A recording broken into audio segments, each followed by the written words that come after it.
Good morning Telangana. నేను సంగప్ప. పత్రికలో వచ్చిన ముఖ్యమైన వార్తలు చూసినట్లయితే ఈరోజు అసెంబ్లీ బడ్జెట్ సమావేశాలు స్టార్ట్ అవుతున్నాయి. 11 గంటలకు ఉభయ సభలను ఉద్దేశించి గవర్నర్ ప్రసంగిస్తారు. అది ప్రధానంగా అన్ని పత్రికలు కూడా మెయిన్ బ్యానర్గా న్యూస్ ఉంది. ఇక రెండో వార్త చూసినట్లయితే నిన్న లోకల్ బాడీ ఎలక్షన్స్ అటు గ్రేటర్ వరంగల్, ఖమ్మం కార్పొరేషన్, అచ్చంపేట నగర పంచాయతీకి సంబంధించినటువంటి రిజల్ట్స్ వచ్చాయి. 3 చోట్ల కూడా టీఆర్ఎస్ జెండా ఎగిరేసింది. 3 కూడా టీఆర్ఎస్ వశమయ్యాయి. అది ఇంకో వార్తగా ఉంది. ఇక మూడో వార్త చూసినట్లయితే టీడీపీ ఎమ్మెల్యేలు, హైదరాబాద్ చెందినటువంటి టీడీపీ ఎమ్మెల్యేలు ఇద్దరు మాగంటి గోపీనాథ్, అరకెప్పుడు గాంధీ తమను టీఆర్ఎస్ సభ్యులుగా గుర్తించాలని అంటూ స్పీకర్కు లేఖ రాశారు. దీంతో వీళ్ళిద్దరిని కలుపుకుంటే 12 మంది టీడీపీ సభ్యులు ఇప్పుడు టీఆర్ఎస్కి వెళ్ళినట్టయితుంది. ఈరోజు వాళ్ళు అధికారికంగా కేసీఆర్ సమక్షంలో టీఆర్ఎస్లో చేరుతున్నారు. అది ఇంకో వార్తగా ఉంది. అటు నిన్న ఆంధ్ర అసెంబ్లీలో ఈ రాజధాని భూ వ్యవహారం పైన హాట్గా చర్చ జరిగింది. అటు చంద్రబాబు నాయుడు వర్సెస్ ప్రతిపక్ష నాయకుడు జగన్ మధ్య ఆరోపణలు ప్రత్యారోపణలు చాలా హాట్గా జరిగాయి. ఇది కూడా ఇంకో వార్తగా ఉంది. ఇవి ప్రధానంగా ఉన్నటువంటి అంశాలు. ఈ అంశాలపై చర్చించేందుకు మనతో స్టూడియోలో బీజేపీ నుంచి పాదూరి కరుణ గారు, తర్వాత టీఆర్ఎస్ నుంచి ఎమ్మెల్సీ పాతూరు సుధాకర్ రెడ్డి గారు, తర్వాత కాంగ్రెస్ నుంచి సీనియర్ నాయకులు మాజీ ఎంపీ మల్లు రవి గారు మనతో ఉన్నారు. రవి గారు, నిన్నటి 3 లోకల్ బాడీ ఎలక్షన్స్ రిజల్ట్ ఎట్లా చూస్తారు? ముఖ్యంగా మీ జిల్లాలో అచ్చంపేట ఎలక్షన్ జరిగింది, మీరు కూడా ప్రచారంకి వెళ్ళారు. ఓవరాల్గా 3 కూడా భారీ మెజార్టీ. అచ్చంపేట అయితే క్లీన్ స్వీప్ చేసింది టీఆర్ఎస్. ఎట్లా వచ్చినటువంటి 3 రిజల్ట్స్ కూడా ఈ మధ్య జరిగినటువంటి హైదరాబాద్ ఎలక్షన్ కానీ అంతకుముందు జరిగిన ఎలక్షన్ల కొనసాగింపే కానీ ఇది కొత్తగా వచ్చి దీంట్లో ఏదో సాధించారని చెప్పడానికి వీల్లేదు. ఎందుకంటే ఇవి జరుగుతున్నటువంటి పరంపరలో వచ్చిన ఎన్నికలు పెట్టారు, దాంట్లో గెలవటం జరిగింది. ఏదేమైనా అచ్చంపేటలో జరిగినటువంటి ఎన్నికల్లో వాళ్ళు క్లీన్ స్వీప్ వచ్చినా కూడా ఒకసారి దాని మీద ఎన్నికల్లో జరిగిన విధానం, ఏ రకంగా ప్రచారం, ఏ రకంగా ప్రజల్ని ప్రలోభ పెట్టారనేది చూస్తే మొత్తం అధికారాన్ని, డబ్బు ఒక అచ్చంపేట నగర పంచాయతీకి, మొత్తం తెలంగాణ టీఆర్ఎస్ పార్టీ ప్రభుత్వానికి రెండింటికి మధ్య జరిగిన పోటీలాగా అయిపోయింది. సరే, ఏదేమైనా ప్రజలు ఇచ్చినటువంటి తీర్పుని మేము శిరసావహించాలి. అది ప్రజా తీర్పే ఫైనల్ కాబట్టి ఇక్కడ కానీ అక్కడ కానీ ఏదైనా జరగవచ్చు. ఇంకొకటి ఏంటంటే ప్రజాస్వామ్యం అనేటటువంటి వ్యవస్థలో మల్టీ పార్టీ పోటీ ఉంటుంది. ఆ పోటీలో ఎవరు గెలిచిన వాళ్ళు గెలుస్తుంటారు, ఓడిపోయిన పోడు వాడు. అసలు గెలవటం వాడటం అనేటటువంటి ప్రక్రియ లేకపోతే అది ఈ ప్రజాస్వామ్యానికి అర్థం లేకుండా పోతుంది. ప్రజలు వాళ్ళ అభిప్రాయాన్ని తెలియజేసేటటువంటి ఒక అవకాశం ఇప్పుడు ఏ రకంగా తీసుకుంటున్నారంటే, ఇంకా 3 సంవత్సరాలు ఈ ప్రభుత్వం ఉంటుంది, ఈ ప్రభుత్వంకి మనం సపోర్ట్ చేసినట్టయితే మాకు ఇప్పుడు వీళ్ళు చెప్పినటువంటి నిన్నటి 2 సంవత్సరాల దాకా కట్టనటువంటి 2 గదుల ఇళ్ళు కానీ, లేకపోతే ఇంకా రావాల్సినటువంటి కేజీ టు పీజీ కానీ, ఇటు రైతులు ఇవ్వాల్సినటువంటి మాఫీ కానీ ఇవన్నీ కూడా ఇస్తారు అనేటటువంటి ఆశతో తప్పనిసరిగా ప్రజలందరూ అటు ఎక్కువ భాగం అక్కడ వేశారు. అసలు ఈ ప్రభుత్వం ఇచ్చినటువంటి వాగ్దానాలన్నీ పనిచేసిందా లేదా అని చూసి ఓటేసేది 5 సంవత్సరాల తర్వాత. అప్పుడు ఇంకా ఏమన్నా ఆశ పెడితే మళ్ళీ వేయండి, మళ్ళీ గెలిపించండి, మళ్ళీ చేస్తామని చెప్తే కుదరదు. అప్పటికి ఏం చేశారు అనే దాని మీద ప్రజలు ఆలోచించి ఇప్పుడు వేసే ఓటు వల్ల ఈ ప్రభుత్వంలో మార్పు. 19 ఎలక్షన్స్ నే మీరు ప్రాతిపదిక తీసుకుని పోరాటానికి పోతున్నారు, పోటీ చేస్తారు గట్టి. ఇప్పుడు జరిగినవన్నీ బ్యాటిల్స్ అయితే అది ఒక్క వార్. ఈ బ్యాటిల్స్ లో ఓడిపోవటం కాదు కావాల్సింది. హైదరాబాద్ తో పోలిస్తే వరంగల్ కావచ్చు, లేకపోతే ఖమ్మంలో కావచ్చు, కాంగ్రెస్ కొద్దిగా మెరుగుపడిందా, లేకపోతే అక్కడ అభ్యర్థుల వల్ల గెలిచింది? ఎందుకంటే వరంగల్లో 4, ఖమ్మంలో 12 సీట్లలో గెలిచింది కాంగ్రెస్. అంటే ఇప్పుడు ఈ ఎన్నికలన్నీ ఒక హైదరాబాద్ కాకుండా అక్కడ ఉన్నటువంటి ప్రాంతాల్లో మార్పు రావటం వల్ల అక్కడ కొంత కాంగ్రెస్ పార్టీకి, తర్వాత సిపిఐ, సిపిఎం వాళ్ళకు కొద్దిగా బలమైన స్థానం ఉండటం వల్ల అక్కడ కొంచెం కాంగ్రెస్కి 10 సీట్లు వచ్చినాయి, వేరే వాళ్ళకి 2 సీట్లు వచ్చినాయి. బట్ ఏదేమైనా ఇది ప్రజలు ఎందుకు ఇంత పెద్ద ఎత్తున అక్కడ ఓటేశారు, ఎందుకు ప్రతిపక్షాలు ఓడిపోయినాయి అనే దాని మీద కూడా అంతర్గతంగా పెద్ద చర్చ జరగాలి. దాని మీద ప్రజలకి దగ్గర పోవటాన్ని చూడాల్సిన అవసరం కూడా, ప్రతిపక్షాలు చేసుకునేటటువంటి అవసరం కూడా ఉంది. కరుణ గారు, మీరేట చూస్తారు ఈ ఎలక్షన్ రిజల్ట్స్ని? పదే అంటే వరుసగా దాదాపు ప్రభుత్వం ఏర్పడిన తర్వాత వరుసగా జరుగుతున్న ఎన్నికల్లో టీఆర్ఎస్ పార్టీ గెలుస్తున్న తీరు చూస్తూ ఉంటే ఏమనిపిస్తూ ఉంది అంటే, ఈ తెలంగాణ పోరాటం వెనుక ఒక ఈ దశాబ్దాలుగా అనగదొక్కబడ్డ ప్రాంతం ఇది. దీన్ని ప్రత్యేకంగా డెవలప్ చేసుకోవాల్సిన అవసరం ఉంది. అది అనే ఒక ప్రాంతీయ తత్వం బాగా జనంలో, ప్రజల్లో ముఖ్యంగా, ఎందుకంటే ఆ ఉద్యమం వచ్చింది, అంత ఉవ్వెత్తున వచ్చింది, దాని ప్రభావం పోలేదు. ఇంకా మనము మన ప్రాంతం డెవలప్ కావాలా, దానికోసం అనే ప్రాంతీయ తత్వంతో ఇప్పుడు బీజేపీ, కాంగ్రెస్ ఇట్లాంటి పార్టీలన్నీ కూడా ఒక జాతీయ భావంతో పనిచేస్తూ ఉంటాయి. ఇక్కడ డెవలప్మెంట్ కోసం పనిచేసినా కూడా జాతీయ భావంతో పనిచేస్తూ ఉంటాయి. ఆ భావనలో వచ్చిన తేడా ఒకటి ఉందేమో అనిపిస్తూ ఉంది, ఎందుకంటే ప్రజల్లోకి పోయినప్పుడు గమనిస్తూ ఉంటే. రెండోది, డబుల్ బెడ్రూమ్ అనేది మెయిన్గా కింద పేద ప్రజానికాన్ని బాగా ఆకర్షించేటట్టు ఒక మోడల్గా చూపించగలిగిండ్రు. ఒక్కటే మోడల్గా ఇది కంప్లీట్ చేసి వాళ్ళకి ఒక ఇంప్రెషన్ పంపించగలిగిండ్రు వీళ్ళు. అది రాజకీయంగా ఒక టెక్నికే కావచ్చు, ఎందుకంటే ఏం చేయలేదు, డెవలప్ చేయలేదు, కానీ ఒక మోడల్ని మాత్రం పంపించగలిగిండ్రు ప్రజల్లోకి. మూడోది, నాకు ఈ జిహెచ్ఎంసీలో చూసినప్పుడు చాలామందిని ఎడ్యుకేటెడ్ వాళ్ళు ఓటింగ్ కూడా రాని పరిస్థితి ఉంటే అక్కడ వాళ్ళందరిని అడిగితే ఎవరిని గెలిపించినా వాళ్ళు మళ్ళీ టీఆర్ఎస్లకే పోతుండ్రు కదా అని ఇంకో పార్టీకే ఓటేయని పరిస్థితి గమనించిన నేను చాలా చోట్ల. అయినా ఈ ప్రజాస్వామ్య ప్రక్రియలో గెలుపు ఓటములు సహజము. ఉన్నంతసేపు మేము మా విధానాల కోసం, మా భావాల కోసం, జాతీయ దృక్పథం కోసం, అన్ని ప్రాంతాల డెవలప్మెంట్ కోసం, తెలంగాణ సాధనకి ఎట్లా పనిచేసినామో ఆ రకంగా పనిచేస్తూనే ఉన్నాం, పోటీ చేస్తూనే ఉన్నాం, ఓట్ బ్యాంక్ పెంచుకోగలిగినాము.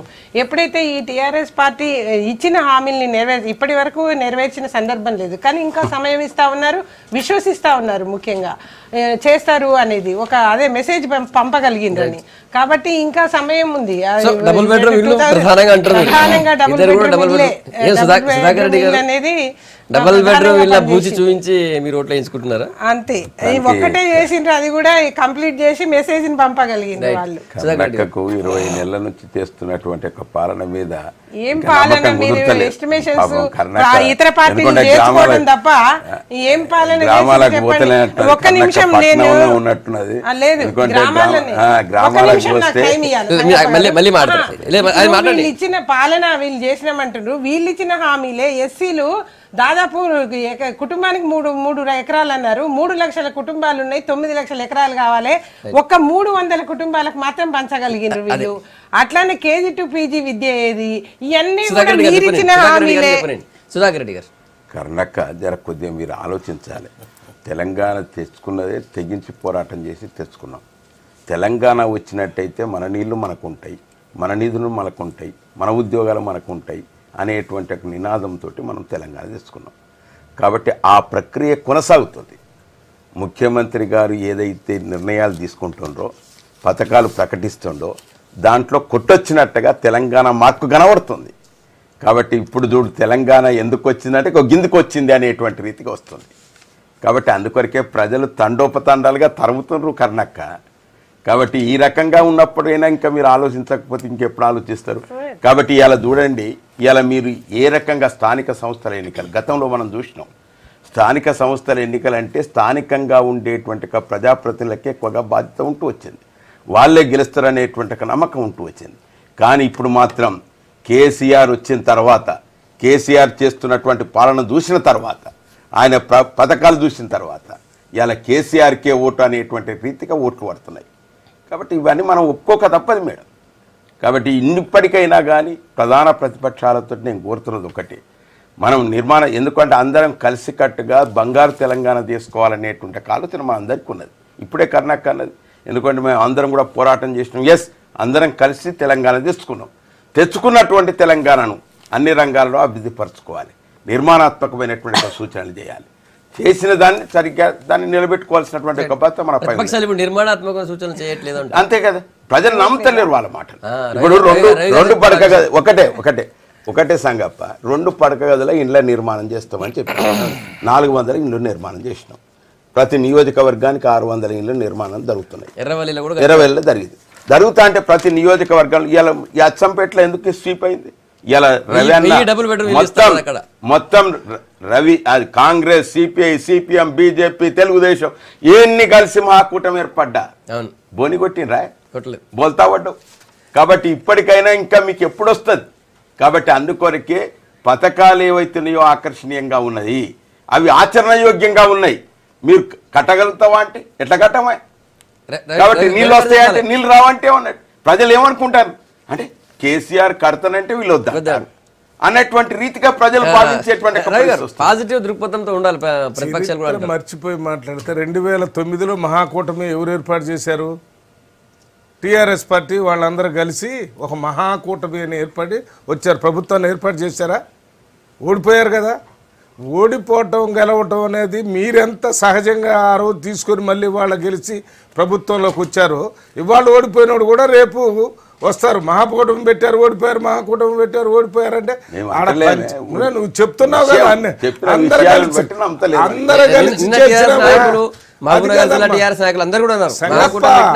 అందరూ కలిసి ఓడిపోయింది ఒక్క అచ్చంపేటలోనే.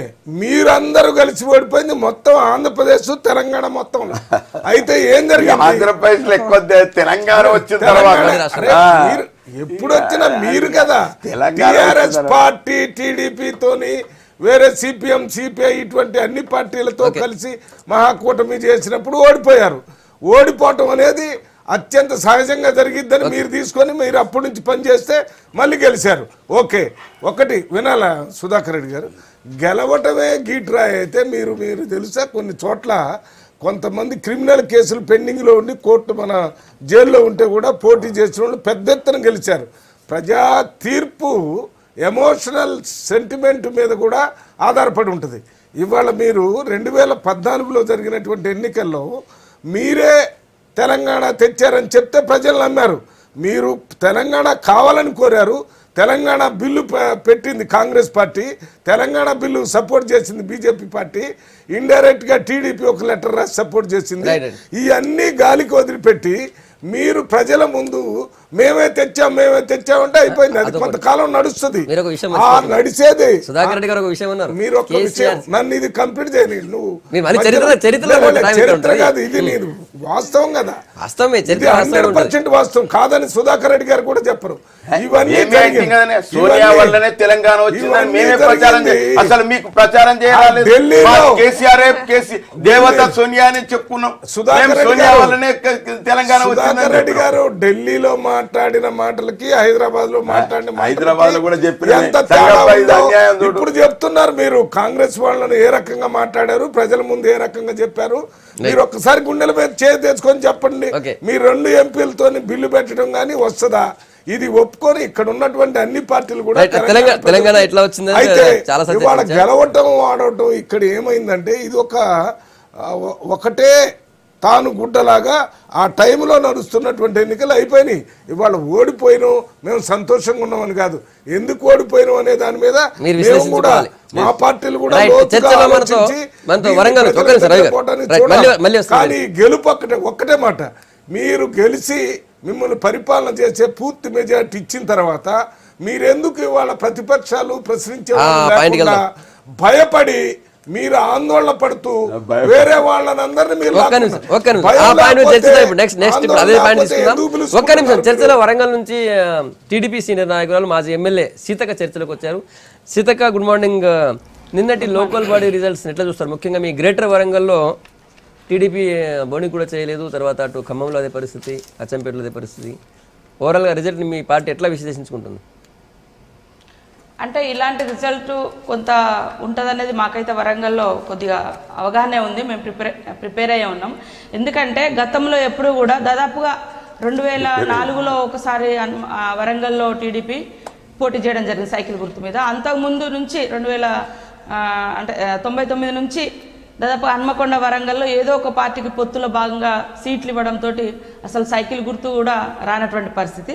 దానికి కాకుండా మా పార్టీలో అధికారంలో ఉండి అన్ని రకాలు అనుభవించినటువంటి నేతలు పదవులలో ఉంటూనే మరి టీఆర్ఎస్ పార్టీకి వెళ్ళడంతో కూడా అక్కడున్నటువంటి క్యాడర్ మనోధైర్యం దెబ్బతిన్నారు.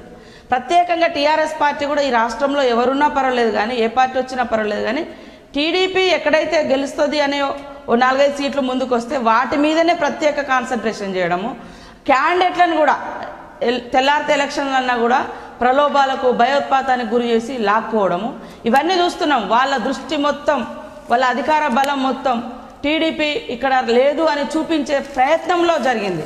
అయితే ఈరోజు సంగప్పన్న ఈరోజు రిజల్ట్ ఇదే ప్రజలు గతంలో చరిత్ర అంతా చూస్తే కాంగ్రెస్కు ప్రభంజన లాగా ఓట్లు ఇచ్చినటువంటి సందర్భం, కాంగ్రెస్కు వ్యతిరేకంగా కమ్యూనిస్టు పార్టీలు నిలబడ్డ సందర్భంలో మిగతా ప్రత్యామ్నాయం లేనప్పుడు వారికి అవకాశాలు ఇచ్చారు. ఎన్టీఆర్ కూడా ప్రభంజనం లాగా ఈ రాష్ట్రాన్ని పరిపాలించినటువంటి పరిస్థితి, ఎన్టీఆర్ ప్రభంజనం కూడా కొనసాగింది. అసలు కాంగ్రెస్ లేవదు ఇంకా అని దాదాపు మరి 99లో వచ్చిన అంటే ఎలక్షన్లో 95లో రాష్ట్రంలో 25 సీట్లకే అసెంబ్లీకి పరిమితమైనటువంటి పరిస్థితి. ఇక కాంగ్రెస్ రాదు అనుకున్నారు, కానీ కాంగ్రెస్ మళ్ళీ 10 సంవత్సరాలు పరిపాలించిన పరిస్థితి. ఖచ్చితంగా ఇదే ప్రజలు ఇన్ని పార్టీలకు ఓట్లేసారు, కానీ ఎక్కడ ఎంత గతంలో ఎవరికి ప్రజలు పట్టం కట్టినట్టుగా చరిత్రలో కేవలం టీఆర్ఎస్ మాత్రమే పట్టం కడుతున్నట్టుగా ఆర్భాటమైనటువంటి ప్రచారం, అవతలి వాళ్ళ యొక్క మానసిక అది ఒక వ్యూహాత్మకంగా టీఆర్ఎస్ ప్రచారం చేస్తుంది. దాన్ని తిప్పికొట్టిన చరిత్ర కూడా. ఏమంటారు? ఎన్నికలు అంటేనే ఊహాత్మకంగా ఉంటది సీతక్క, మీకు తెలియందే ఉన్నది. మీరే అన్నారు ఎన్టీ రామారావు ప్రభంజనం. ఎస్, ఇప్పుడు కేసీఆర్ ప్రభంజనం నడుస్తుంది. ఎస్, కేసీఆర్ ప్రభంజనం ఎంతవరకు ఉంటది? మేము రాజులం అనుకుంటలేము అక్క. నిన్న ముఖ్యమంత్రి గారే స్వయంగా చెప్పినారు, ప్రజలు మనకు కాబట్టి బాధ్యత పెరుగుతుంది. మనం బాధ్యతకు అనుగుణంగా ప్రజల యొక్క ఏవైతే దారుణంగా అధికారులను ఇతర సిబ్బంది అధికారులంతా వాళ్ళదే ప్రభుత్వం అనుకుంటే అధికారులు నియోజకవర్గంలో సీతక్క ఇలా అధికారులదే ప్రభుత్వం, ప్రజలదే ప్రభుత్వం, ఇంకా వేరే ప్రభుత్వం అంటే వేరే వాళ్ళు లేరు. ఇలా ప్రజలే ప్రభుత్వం, అధికారులే ప్రభుత్వం, అందరూ వాళ్ళే నిర్వహిస్తుండ్రు. అధికారులది ప్రభుత్వం కాదు, ప్రజల ప్రభుత్వం. ప్రజల ప్రభుత్వంలో అధికారులు దుర్వినియోగం చేస్తున్నారు. ముఖ్యమంత్రి గారి ఆదేశాలకు అధికారులే మాట దుర్వినియోగం ఎక్కడ చేస్తారు? భయపెడతా ఉంటే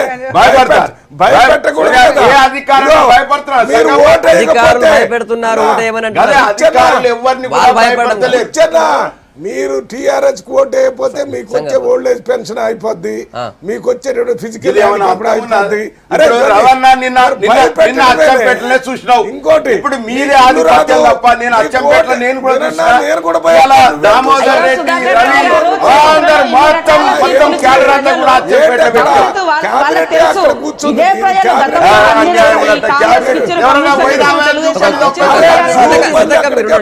ఇంకొక మంత్రులు అక్కడికి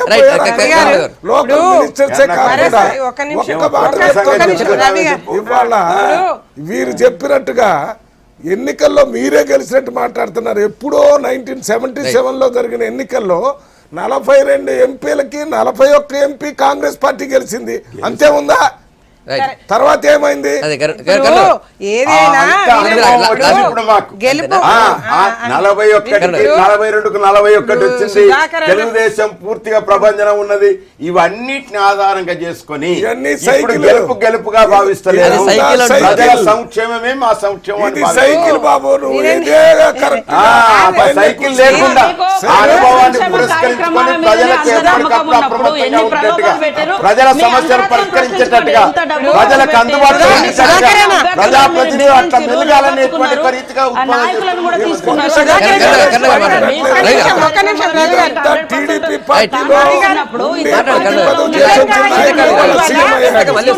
విజయ గర్వంతో వరుస విజయాలతో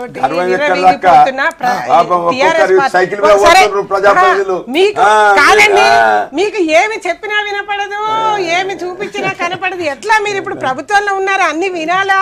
మీరు ఎట్లా ప్రభుత్వంలో ఉన్నప్పుడు అన్ని వినాలి. నిజంగా మీరు ప్రజల అభిప్రాయాన్ని గౌరవిస్తున్నాం, ప్రజలే మమ్మల్ని గెలిపించిండ్రు, ప్రజలే అధికారంలో కూర్చోబెట్టిండ్రు. ఇంత పెద్ద ఎత్తున విజయాలు ఇస్తే ఎందుకు ప్రతిపక్షాలు ఇట్లా మాట్లాడుతున్నాయని అంటారు వీళ్ళు. నిజంగా ప్రజల అభిప్రాయాన్ని మీరు గౌరవించినట్టయితే 63 మంది ఎమ్మెల్యేలు, మీరు 81 మంది ఎట్లా అయినరు? ఈ రోజున 2 జడ్పీ చైర్మన్లు ఉంటే ఇవాళ 10 జడ్పీ చైర్మన్లు ఎట్లా? మీరు ప్రజల అభిప్రాయాన్ని గౌరవించిండ్రా? ప్రజలు ఎవరిని గెలిపించిండ్రు? మీరు ఏం చేసిండ్రు? వాళ్ళను ప్రజల అభిప్రాయాన్ని గౌరవించినట్టు మీరు మాట్లాడుతూ ఉన్నారు ఈ రోజున. అందుకే ఏ పార్టీ కూడా ఇవాళ ప్రశ్నించే హక్కు లేకుండా పార్టీని చట్టసభల్లో చేస్తా ఉన్నారు. ప్రజలు కూడా ఇవాళ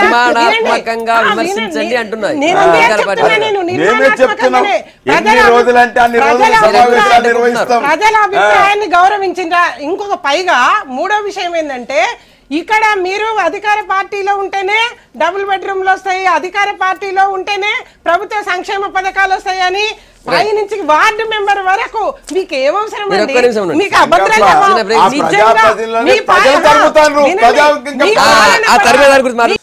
ఇద్దరు టీఆర్ఎస్ లోకి చేరుతున్నాము, మమ్మల్ని టీఆర్ఎస్ సభ్యులు గుర్తించాలని చెప్పి టీడీపీ ఎమ్మెల్యేలు ఇద్దరు స్పీకర్ లెటర్ రాశారు. సీతక్క ఎట్లా చూస్తారు? మీ పార్టీ నుంచి ఇప్పటికీ 10 మంది పోయినారు, ఇప్పుడు మరో ఇద్దరు. ఎట్లా చూస్తారు ఈ విషయం?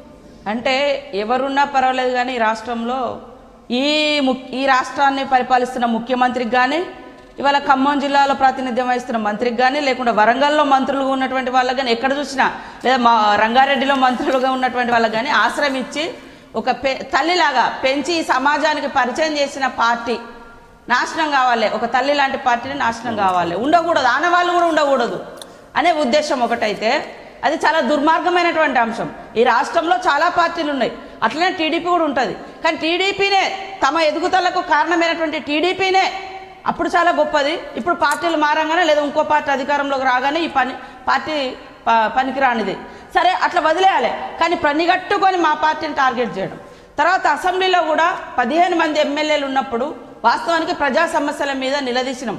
ధీటుగా మా ఎమ్మెల్యేలు ఎదుర్కొన్నారు. వారిని ఒక్కొక్కరిని చేర్చుకోవడం ద్వారా ఇంకా రేవంత్ రెడ్డిని కానీ లేకుంటే ఇంకా 2-3 ఎవరైతే ఆర్ కృష్ణయ్యనో లేకుంటే సండ్ర వెంకట వీరయ్య లాంటి వాళ్ళు వివిధ కోణాల నుంచి వివిధ సమస్యల మీద స్పందించేటువంటి వాళ్ళు వివిధ సామాజిక వర్గాలు, ఇంకా వాళ్ళను ఏకాకులం చేయాలి అన్నటువంటి ఒక కుట్ర. కానీ ఈ రాష్ట్ర ప్రజలు చూస్తూ ఉన్నారు, ప్రజలు కూడా గమనించాలి. ఈ V6 చర్చ ద్వారా మీరు ఇవాళ సంపూర్ణంగా అభివృద్ధి చేసినాం కాబట్టి మేము ప్రజలు మాకు ఓట్లేసారు అంటున్నారు. ప్రజలు గుర్తించాలి. అంటే ప్రతిపక్షాలు మాట్లాడకుండా ఇవాళ మీ ఓటును ఏ రకంగా వాడుకొని ప్రజా సమస్యల మీద చర్చ జరగకుండా ప్రతిపక్షాల గొంతు నొక్కుతున్నారో, మరి ఇలాంటి తీర్పులు ఇచ్చే ముందు కూడా ప్రజలు కూడా ఒకసారి ఆలోచించాలి. ఎక్కడికి వెళ్ళినా సమస్యలు అనేకం ఉన్నాయి. ఓట్ల కాడికి వస్తే ఏం మాయజాలం జరుగుతుందో అర్థమైతలేదు. కానీ ఎక్కడ గల్లీకి వెళ్ళినా చాలా అద్భుతంగా జనం రివర్స్ కూడా ఉన్నది. సీతక్క, ఇంతకుముందు మీ పార్టీ నుంచి చేరినటువంటి మీ ఎల్పీ లీడర్ గా ఉన్నటువంటి ఎర్రబెల్లి దయాకర్ రావుతో సహా అందరు కూడా తెలంగాణ అభివృద్ధి కోసం, రాష్ట్ర అభివృద్ధి కోసం పోతున్నాము అంటున్నారు. ఈ ఇద్దరు కూడా అదే చెప్తారు కావచ్చు ఈరోజు సీఎం కలిసి పార్టీలో చేరిన తర్వాత. అదే అంటే నేను అనేది ఏంటంటే వీళ్ళకు నిజంగానే చిత్తశుద్ధి ఉంటే పోవాలనుకుంటే ఎన్నికలకు ముందు పోయినా అదొక రకమైన, లేదా ఎన్నికలు వచ్చిన తర్వాత గవర్నమెంట్ వచ్చింది ఇంకా మాకు గవర్నమెంట్ రాలేదు, మేము ప్రతిపక్షంగా ఉండలేము, ప్రజలు మమ్మల్ని పోరాడమని ప్రతిపక్షంలో కూర్చోబెట్టి మాకు చేత కదని పోయినా ఒక రకంగా. కానీ ఒక్కొక్క ఎన్నికలకు ఒక్కొక్కరిని బలిచ్చినట్టుగా ఇవాళ టీఆర్ఎస్ పార్టీ ఒక్కొక్క సందర్భంలో ఒక్కొక్కరిని చేర్చుకోవడం అంటే ఏదో వాళ్ళ ఉన్నతమైన శిఖరాలు కాదు. ప్రజలు ఏ రకంగా తిడుతున్నారో ఏమైతుంది అనేది అర్థమవుతుంది. కాబట్టి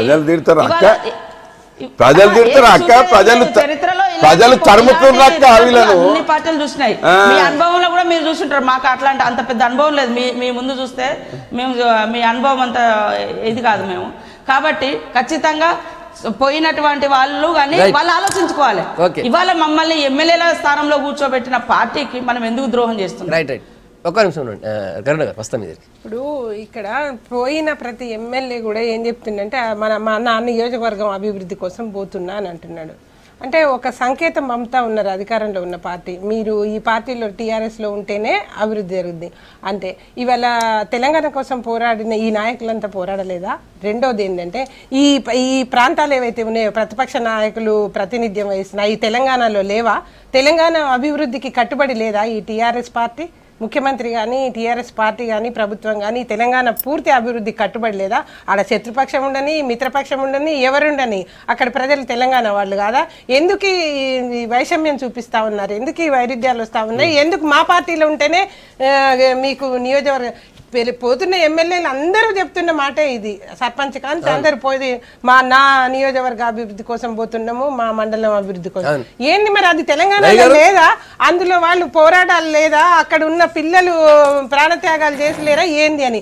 రెండో విషయం ఏదైతే ప్రజాస్వామ్యం, ఏదైతే రాజ్యాంగం, ఏదైతే బ్యాలెట్ అంతే ఉందో వీళ్ళని కూర్చోబెట్టిందో ఆ బ్యాలెట్ ని వెక్కిరించి ఆ ప్రజాస్వామ్యాన్ని వెక్కిరించి ఇతర పార్టీలని గుంజుకోకపోతే పోతే ఇంకా ఎన్నికలు ఉన్నాయి కదా తర్వాత 3 ఏళ్ల తర్వాత ఎన్నికలు ఉన్నాయి కదా అప్పుడు ఫుల్ మెజారిటీ ఇవాళ బీజేపీ కేంద్రంలో ప్రభుత్వంలో ఉంది అటువంటి టాక్టిక్స్ చేస్తా ఉందా ఎన్నో అక్కడ వాళ్ళ చేతుల్లో చాలా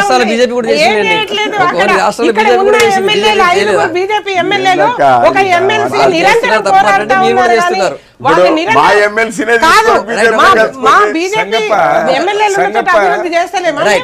సంగప్ప గారు ఎవరైనా కానీ ఈ ప్రజాస్వామ్యంలో ఏ పార్టీకి ఆ పార్టీ మేము గెలవాలా ఇతర పార్టీ ఓడిపోవాలనేటటువంటి ఆలోచనతో పనిచేసి ముందుకు పోతుంటారు అంతవరకు అభ్యంతరం లేదు మేము గెలవాలా ఇతర పార్టీ కనపడకూడదు అసలు ఇదే అదే ఆ ఫీల్డ్లో ఉండకూడదు అనేటటువంటి ప్రణాళికనే మేము వ్యతిరేకిస్తున్నాం ఎందుకంటే ఇతర పార్టీ ఓడిపోవాలి మేము గెలవాలనేది ప్రతి పార్టీ అధికార పార్టీ అంటే ప్రతిపక్షం అనుకుంటుంది ప్రజలు నిర్ణయిస్తారు కానీ ఇది ఇప్పుడు జరుగుతున్నటువంటి ప్రక్రియను మనం చూసినట్టయితే ఈ ప్రభుత్వం మాకు ప్రతిపక్షం కానీ ప్రశ్నించేవాడు కానీ అసెంబ్లీలో కానీ బయట కూడా ఉండకూడదు అనేటటువంటి ఏకైక ఆలోచనతో చేస్తున్నారు ఎందుకంటున్నానంటే మీకు ఇప్పుడు ఏం అవసరం ఉంది ఇప్పుడు కూడా ఒక ప్రణాళికాబద్ధంగా ఇవాళ టీడీపీలో ఉన్నటువంటి లాస్ట్ ఇంక 2-3 రోజులు పెట్టి తక్కిన వాళ్ళని కూడా తీసుకొని మీరు ప్రభుత్వాన్ని నడిపించి బంగారు తెలంగాణ చేయడానికి మీరు బంగారం లాంటి తెలంగాణ చేయాలంటే బంగారం లాంటి ప్రభుత్వం ఉండాలి బంగారం లాంటి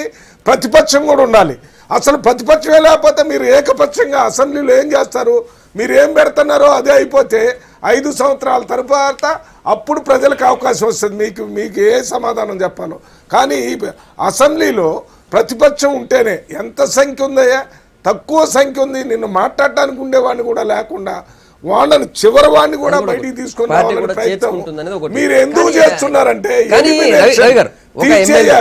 తీర్చేయాలి అనేటటువంటి ఆలోచన ప్రజాస్వామ్య మూల సూత్రాలకే వ్యతిరేకం అందువల్ల అధికార పార్టీ విషయం అది మీరంతా అది ఓకే కానీ ఎమ్మెల్యేలు ఒక్కొక్కరు కొన్ని లక్షల మంది ప్రజలు ఓటేసి గెలిచిన ఎమ్మెల్యే వాళ్ళ అమాయకులు కాదు మరి వాళ్ళు ఎందుకు పోతున్నారు నేను అదే చెప్తున్నాను ఇప్పుడు ఎమ్మెల్యేలు కానీ ఎమ్మెల్సీలు కానీ ఆ పార్టీలకు సంబంధించిన పోయేటటువంటి భౌతిక పరిస్థితులు కల్పిస్తున్నారు ఆ ఎమ్మెల్యే భౌతిక పరిస్థితులు ఎంత భయంకరంగా కల్పిస్తున్నారంటే ఒక ఎమ్మెల్యే గాని ఒక ఎమ్మెల్సీ గాని ఉండలేని పరిస్థితి అంటే మీరు భౌతిక పరిస్థితులు ఎంత ముందు ప్రభుత్వాలు మా పార్టీలోకి రమ్మని చెప్పుండొచ్చు నేను చెప్పాను మితిమీరిన ఒత్తిడి భయంకరమైన పరిస్థితులు కనిపిస్తున్నారు మీరు అక్కడ ఆగండి మీరు పెద్ద పాయింట్ అన్నారు మితిమీరిన ఒత్తిడి వల్ల వీళ్ళు తప్పనిసరిగా ఏం చెప్తున్నారో చూడు నేనంతా డెవలప్మెంట్ కే పోతున్నానంటే ప్రతిపక్షంలో ఉన్నటువంటి ప్రాంతంలో ఎమ్మెల్యేల ఏరియాలు ఇంత ముందు డెవలప్ కాలేదా ప్రభుత్వం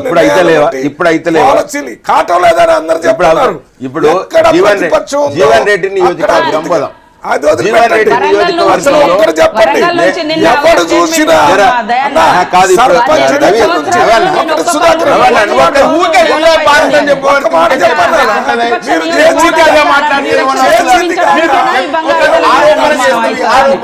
భయాందోళన గురి చేస్తుండ్రు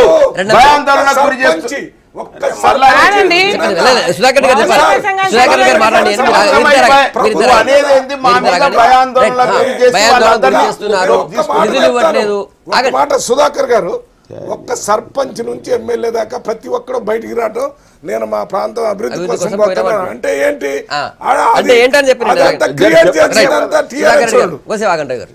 ఇప్పుడు రవి గారు ఆరోపణ చేసిన సీతక్క గారు ఆరోపణ చేసిన భయాందోళనకు గురి చేస్తుండ్రు కాబట్టి అందరు కూడా ఆ పార్టీలో చేరుతుండ్రు అనేటువంటి ఆరోపణ అది ఒక పాయింట్ రెండోది అభివృద్ధి అని ఎందుకంటే అభివృద్ధి అనేటువంటిది ముఖ్యమంత్రి గారే చెప్తున్నారు జర వినండి గతంలో లేనటువంటి రీతిగా తెలంగాణను అతి స్వల్ప కాలంలో దీన్ని అభివృద్ధి చేసుకుందాం అనేటువంటి ఒక మాట చెప్పండి అందుకొరకు అందరు కలిసి రండి ఏకీకరణ జరుగుతుంది అనేటువంటి ఒక మాటకు స్పందించి ఎన్నికలు వస్తున్నాయి ఎన్నికలలో ఒక్కొక్క ఎన్నికలలో ప్రజలు కూడా ఆ ప్రభుత్వ పిలుపుకు స్పందించి దానికి అనుగుణంగా ఎన్నికల ఫలితాలు వస్తున్నాయి అందుకొరకే దానికి అనుగుణంగా ప్రజాప్రతినిధులు కూడా సీతక్క మన ఎర్రవెల్లి దయాకర్ రావు ఒకసారి ఎంపీ 6 సార్లు ఎమ్మెల్యే అయినటువంటి ఒక మహానాయకుడు అటువంటి నాయకుడు కూడా ఇలా తెలుగుదేశం వదిలేసి టీఆర్ఎస్ లో చేరుతుండంటే మహానాయకుడిని చేసింది కూడా తెలుగుదేశము సైకిల్ అవునక్క అందుకొరకే మేము అటువంటి మహానాయకుడు ఇలా టీఆర్ఎస్ లో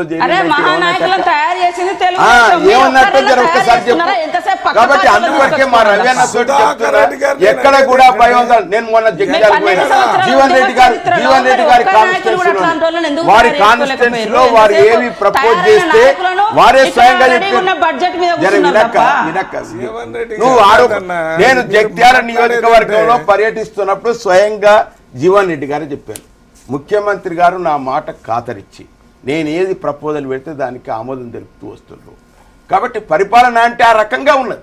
కాబట్టి ప్రజల మనోరంజకంగా ఉండేటువంటి ఒక పాలన చూసి ప్రజలందరూ కూడా నిజంగా కేసీఆర్ అంటే కేసీఆర్ ముఖ్యమంత్రి అంటారు. ఆ విధంగా వాళ్ళు వచ్చి చేస్తారు. కాబట్టి మన తెలంగాణలో ఇలా ప్రధానమంత్రి అటువంటి వాడు ప్రశంసిస్తుండు. ఎందుకంటే తెలంగాణలో ఇలా సామరస్యపూర్వకంగా ఇరు రాష్ట్రాలతో మీరు భయాందోళన ఒకటి సంగప్ప ఒకసారి చూస్తాడు భయాందోళన, రెండోసారి చూస్తాడు, మూడోసారి అనుకోడా ఎక్కడ భయాందోళన. ఒక్క ప్రశ్న, ఒక జిల్లా కావచ్చు, నువ్వు 10 జిల్లాల్లో అట్టే ఉంటుంది. ఒకటే ప్రశ్న సుధాకర్ గారు, ప్రజలందరూ తెలియదు మాకు తెలుసు ఎంతమంది ఎన్నిసార్లు గెలవలేదు. మీరు ఒక్క మేము అందుకొరకే మాకు భయం ఉన్నది. ఎంతనైతే ఎన్ని మెజారిటీతో గెలుస్తున్నామో అంత బాధ్యతాయుతంగా ఉండాలని ముఖ్యమంత్రి గారు పలు పర్యాలు చెప్తాడు. ఈ పార్టీ అంతర్గత ఇన్స్టెబిలిటీ వల్లనే వేరే అంతర్గత ఇన్స్టెబిలిటీ ఉంటే ఇంతమంది వచ్చారు. అరే మీరు చేర్చుకున్నారు అస్థిరత ఎక్కడన్నా ఉన్నదా చెప్పంగప్ప, ఎక్కడన్నా ఆందోళన పడి మీరు అవసరం లేనటువంటి వాళ్ళని ఎందుకు తీసుకుంటున్నారు? చేరినటువంటి వాడు ఒక్కటే మా దాంట్లో ఉన్నటువంటి ఆరోపణలు చేస్తేనే ప్రజలు చీకొడతారు వీళ్ళను. ఇప్పటికైనా కానీ మీరు జాగ్రత్తగా ఉండాలి. చీకొట్టిన నువ్వు వచ్చి సీట్లో కూర్చున్నావు. ఇప్పుడు నిన్ను ఎన్నిసార్లు చీకొట్టారు? మేము మీ మీద గెలిచినప్పుడు మీరు ఎక్కడో ఉన్నారు, ఇప్పుడు మీరు గెలిచి ఎక్కడ కూర్చున్నారు. అది సైకిల్, అది చీకొట్టారని అనకూడదు. అది ప్రజాస్వామ్యంలో ఓడిపోయిన వాడిని చీకొట్టడం కాదు. మెజారిటీ ఓట్లు ఒకళ్ళకి వేశారు, తక్కిన వాళ్ళకు తక్కువ వచ్చింది. మరి మీరు చీకొట్టడం ఏంటి?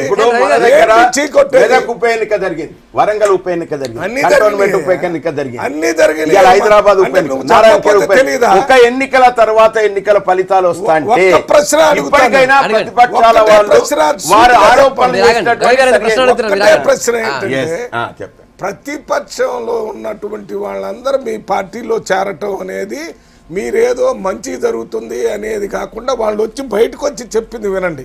ప్రతి ఒక్కరు నేను ఎందుకు పోయానంటే నా ప్రాంతం అభివృద్ధి చెందటానికి పోయాను, నేను అభివృద్ధి చెందడానికి పోయానంటే. ఎక్కడి నుంచి? Sarpanch, MPTC, ZPTC, MLA, MLC. Okay, ఎందుకు జరగటం లేదు అభివృద్ధి? టీఆర్ఎస్ పార్టీలోకి పోకపోతే మా ప్రాంతం అభివృద్ధి చెందదనే భయాన్ని మీరు సృష్టించారు. అరే ఇంకోటి మీరు మీ పాలసీలు అంటే మీ విధానపరమైన నిర్ణయాలు, మీ పరిపాలన వల్ల మొత్తం తెలంగాణ అభివృద్ధి చెందితే అందులో ఆ సర్పంచ్ ఏరియా ఉంటుంది, ఆ ఎమ్మెల్యే ఉంటాడు, ఆ ఎమ్మెల్సీ ఉంటాడు. అది లేకుండా ఎవరైతే మా పార్టీ ద్వారా మా పార్టీలోకి రారో వాళ్ళ ప్రాంతంలో మంచినీళ్ళు రాకుండా చేస్తాం, ఆ ప్రాంతంలో ఇల్లు లేకుండా చేస్తాం, ఆ ప్రాంతంలో మరి అభివృద్ధి అంటే ఏంటి? ఇంకోటి వీళ్ళందరూ కూడా నామినేషన్ లో వచ్చిన వాళ్ళు కాదు. టీడీపీ వాళ్ళు నామినేట్ చేస్తే వచ్చారో, కాంగ్రెస్ నామినేట్ చేస్తే వచ్చిన వాళ్ళు కాదు. వీళ్ళందరూ కూడా ఆ రోజున్న టీఆర్ఎస్ పార్టీ అభ్యర్థి మీద ప్రజల మెజారిటీతో గెలిచి వచ్చినటువంటి వాళ్ళు, అక్కడున్న ప్రజలు గెలిపించారు. మీరు దాన్ని వదిలిపెట్టి ప్రజాభిప్రాయాన్ని అన్యాయంగా అడగదొక్కడానికి ప్రయత్నం చేస్తున్నారు. భయాందోళనలు అని అంటే కట్టబెట్టుకొని నిలబడటం కాదు, కానీ అనేక రకాల భయం. ఇవాళ మీడియాకు స్వేచ్ఛ ఉందని అనిపిస్తుందా? మేధావులందరూ మాట్లాడాలి. ఈ మేధావులు ఏదంటే అది అసలు కేసీఆర్ గారు ఇంత పొడుగున్నారు, ఇంతసేపు నేను మాట్లాడలేదు, ఇప్పుడే నీళ్లు తెచ్చి నెత్తిన పోసినామనో ఇట్లాంటివి రాస్తున్నారు. కానీ నేనంటున్నా మీడియా కానించి మొదలు పెడితే భయాందోళన అనేది సర్పంచ్ లెవెల్ వరకు ఎట్లా వచ్చిందని అంటే ఆ పార్టీలో ఉంటేనే ఈ డబుల్ బెడ్రూమ్లు ఇల్లులు వస్తాయి, పెన్షన్లు వస్తాయి, ఇటువంటి అదే కాక నిన్న ఒక స్టేట్మెంట్ కూడా చూసిన, నిన్ననో మొన్ననో గవర్నర్ ప్రసంగానికి కనుక అడ్డు తగిలితే 1 year సస్పెండ్ చేసి పడేస్తాం సభ్యుల్ని అని. నిజమే, అది కరెక్టే. అంటే అది రూలు, అది ఎప్పటి నుంచో రూల్ ఉంది, కొత్తగా ఏం లేదు. కాకపోతే వినండి, అది స్టేట్మెంట్, మళ్ళీ అది రూలే, మళ్ళీ చెప్పాల్సిన ఉన్నటువంటి హరీష్ రావు ఎందుకు తూట్లు పొడిచిండు ఆయనకు తెలియకానా? ఇప్పుడు వేసుకోమనండి ఆ పనిష్మెంట్. ఇప్పుడు రైట్, ఈ రోజు గవర్నర్ ప్రసంగం ఇప్పుడు అభివృద్ధి తెలంగాణ బిడ్డవై ఉంటే ఎట్లా? తెలంగాణను అన్ని రంగాల్లో ఆటంకాలతో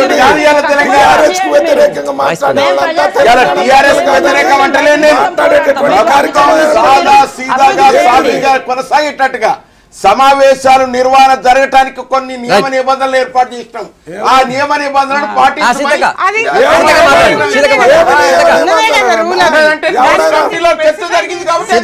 గవర్నర్ మీద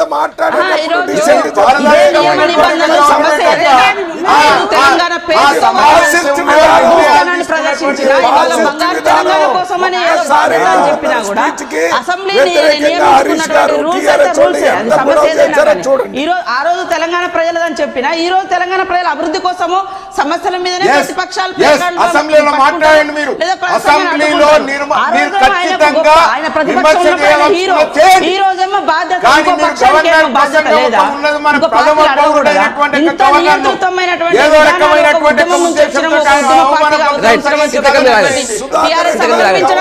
ఇది చాలా దారుణం. ప్రజల్ని మాకు ఉద్యమ పార్టీ నుంచి వచ్చినాము, రాబోయే కాలంలో చెప్పి ప్రతిపక్షాలు కనీసం ప్రజా సమస్యల మీద కూడా ప్లే కార్డు కూడా పట్టొద్దని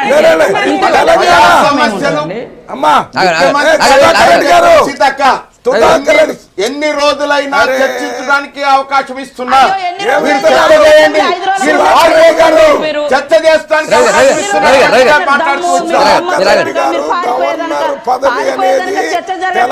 ప్రతిపక్షాల ఎమ్మెల్యేల గొంతుల్లో కూడా ప్రలోభాలు పెట్టడం లేదా బెదిరించడం తీసుకోవడం ప్రతిపక్షాలు ఎవరు లేరని చెప్పి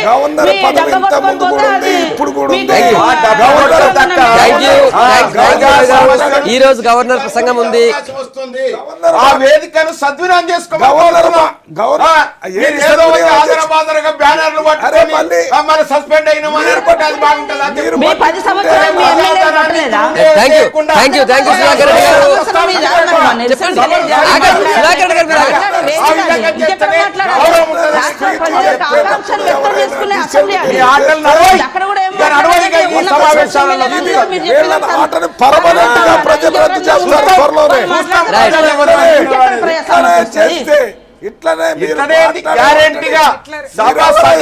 నడిచేటట్టుగా ప్రజాధనం దుర్వినియోగం కాకుండా మా సభానాయకుడు సుధాకర్ రెడ్డి గారు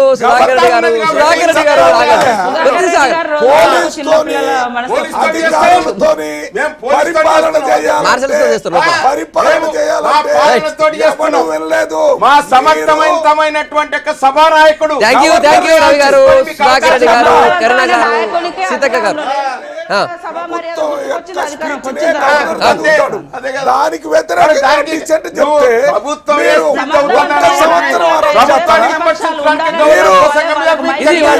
తెలంగాణ. రేపు మార్నింగ్ మళ్ళీ టైం కలుద్దాం. Stay tuned.